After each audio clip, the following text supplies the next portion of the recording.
আপনাদের নিশ্চয়ই মনে আছে মার্কিন নাগরিক টেরেন্স আরভেল জ্যাকসন তার মৃত্যুর ঘটনাটা। এ তো সেদিনের কয়েক মাস আগের কথা। বাংলাদেশ সেনাবাহিনীর মালিকানাধীন, বাংলাদেশের সেনাবাহিনী আবার খুব বড় ব্যবসা করে, কিন্তু ব্যবসাদার, ওরা যুদ্ধের থেকে ব্যবসাটা করে বেশি। তো বাংলাদেশ সেনাবাহিনীর মালিকানাধীন ঢাকার অভিজাত হোটেল ওয়েস্টিনে এই মার্কিন নাগরিক টেরেন্স আরভেল জ্যাকসনের হঠাৎ মৃত্যু হলো।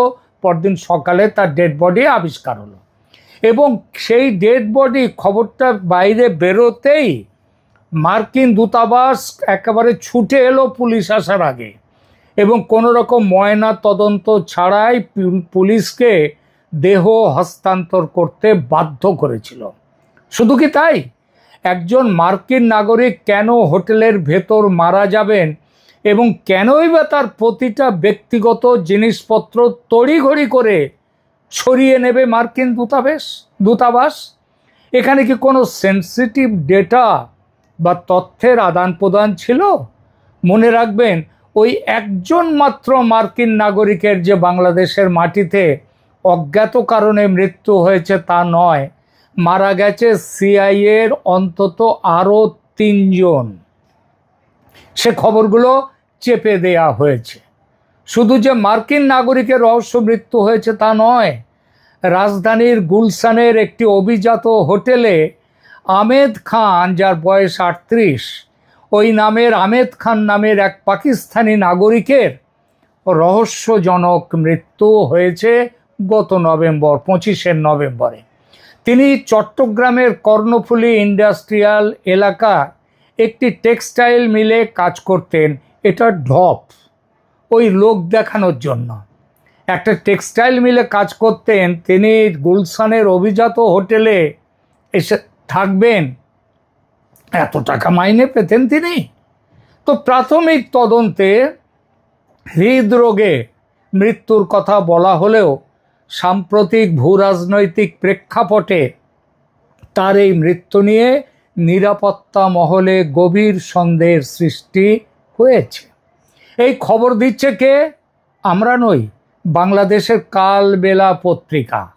এছাড়া চট্টগ্রামের কর্ণফুলী ইপিজেডের একটি প্রতিষ্ঠানে কর্মরত ফায়াজ আহমেদ নামের আর এক পাকিস্তানি নাগরিক অসুস্থতার কারণে ঢাকার একটি বেসরকারি হাসপাতালে ভর্তি হন এবং চিকিৎসাধীন অবস্থায় তারও মৃত্যু হয়। এই দুটো মৃত্যুর ক্ষেত্রেই মরদেহের কোনো পোস্টমর্টেম হয়নি, পুলিশ কোনো তদন্ত করেনি, আর পোস্টমর্টেম এবং তদন্ত ছাড়াই ছেড়ে দেয়া হয়েছে মরদেহ তাদের আত্মীয়ের কাছে, তারা পাকিস্তানে নিয়ে চলে গেছে। ব্যাপারটা সন্দেহজনক নয় কি? পোস্টমর্টেম হলে জানা যেত এসব মৃত্যু আদৌ স্বাভাবিক নয়। তখন খোঁজ পড়ত কে খুনি, তার কেনই বা খুন। কেঁচো খুঁড়তে কেউটে বেরিয়ে আসতো। সে ঝুঁকি নেয়নি দেশের সরকার। শুধু আমেরিকা ও পাকিস্তান বা সিআইএ কিংবা আইএসআই নয়, তুরস্কের সামরিক একাধিক চরের মৃত্যু ঘটেছে সম্প্রতিকালে বাংলাদেশে। এসব খুনের পেছনে কে? আমি জানি না। তবে বাংলাদেশের ভেতর থেকে ওয়াকিবহাল মহলে কান পাতলে শোনা যাচ্ছে যে সংস্থাটির নাম এর পেছনে, এই মৃত্যুর পেছনে, তার নাম রিসার্চ অ্যান্ড অ্যানালিসিস উইং, ভারতের সরকারি গোয়েন্দা সংস্থা। এবার অবশ্য এই গুপ্ত ঘাতকের তালিকায় রয়ের সঙ্গে যুক্ত হয়েছে আরেকটি সংস্থা। বাংলাদেশে আশ্রয় নিয়েছে হামাস, এই কথা বলেছেন কয়েকদিন আগে নয়াদিল্লিতে থাকা ইসরায়েলের রাষ্ট্রদূত।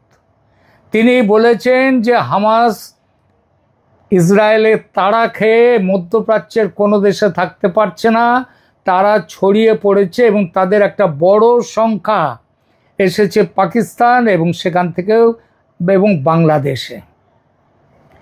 তো হামাস জঙ্গিদের নিকেশ করার লক্ষ্য নিয়ে ইসরায়েলের গোয়েন্দা সংস্থা মোসাদ এসেছে এবং হাত মিলিয়েছে রয়ের সঙ্গে। শুনতে পাচ্ছি এই দুই সংস্থা মিলে একটা খতম তালিকা তৈরি করে ফেলেছে যারা এই মুহূর্তে বাংলাদেশে আছে এবং সেখানে ভারত বিরোধী কাজকর্ম শুরু করছে। তাদের প্ল্যানের মধ্যে আছে শেখ হাসিনা ফিরলে তার ফেরার পথে বিস্ফোরক বা মাইন সেগুলো রেখে দেয়া হবে।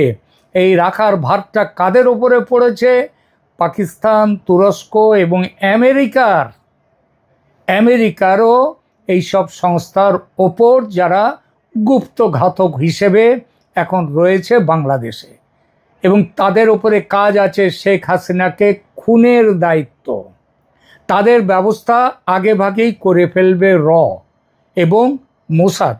আর বুঝতে পারছি আমেরিকার নাম, সিআইএর নাম এই তালিকায় আছে জেনে আপনি হয়তো অবাক হয়েছেন, কিন্তু অবাক হওয়ার কিচ্ছু নেই। বর্তমান বিশ্বে রাজনীতি এবং কূটনীতি একই সঙ্গে সাপ এবং ব্যাঙের গালে একসঙ্গে চুমু খায়।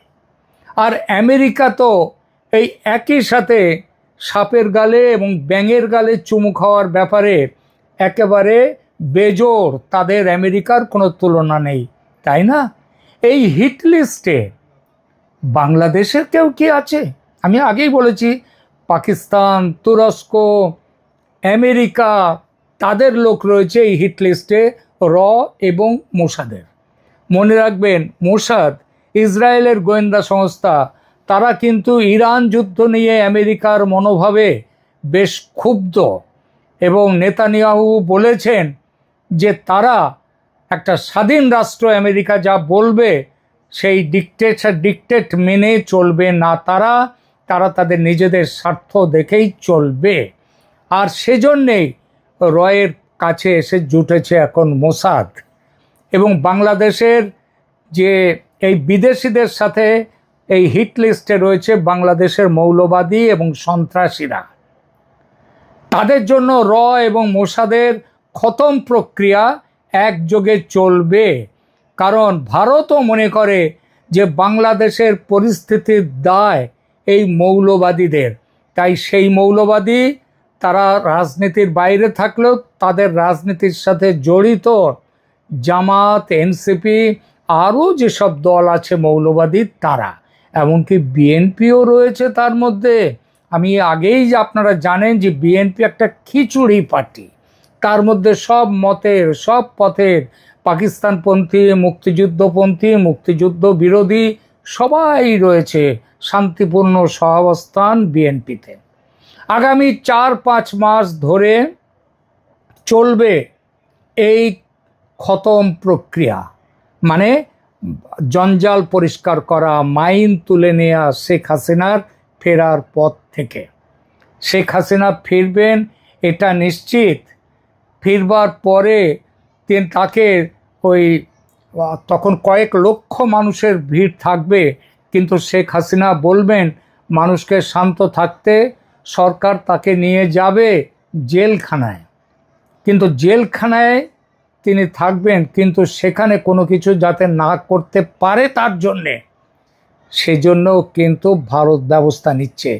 এমনও হতে পারে যে অক্টোবর কিংবা নভেম্বরে শেখ হাসিনা দেশে ফেরার আগেই এই বিএনপি সরকার প্রাক্তন হয়ে যাবে, অতীত হয়ে যাবে। সেই জায়গায় এমনও হতে পারে যে ভারতপন্থী অথবা আওয়ামী লীগপন্থী সেনা তারা সেখানটায় অভ্যুত্থান ঘটাবে এবং তারা নিয়ে নেবে বাংলাদেশের শাসন ব্যবস্থা।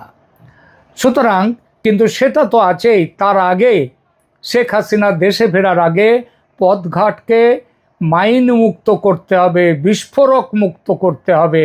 আর সে কাজ ভারত ছাড়া আর কে করবে? ৭১-এর পর দ্বিতীয় স্বাধীনতা বাংলাদেশের 2024-এ এসেছে বলে যে কথা বলা হয় সেটা ভুল। সে স্বাধীনতা আসবে শেখ হাসিনার দেশে প্রত্যাবর্তনের পর কয়েক মাসের মধ্যেই।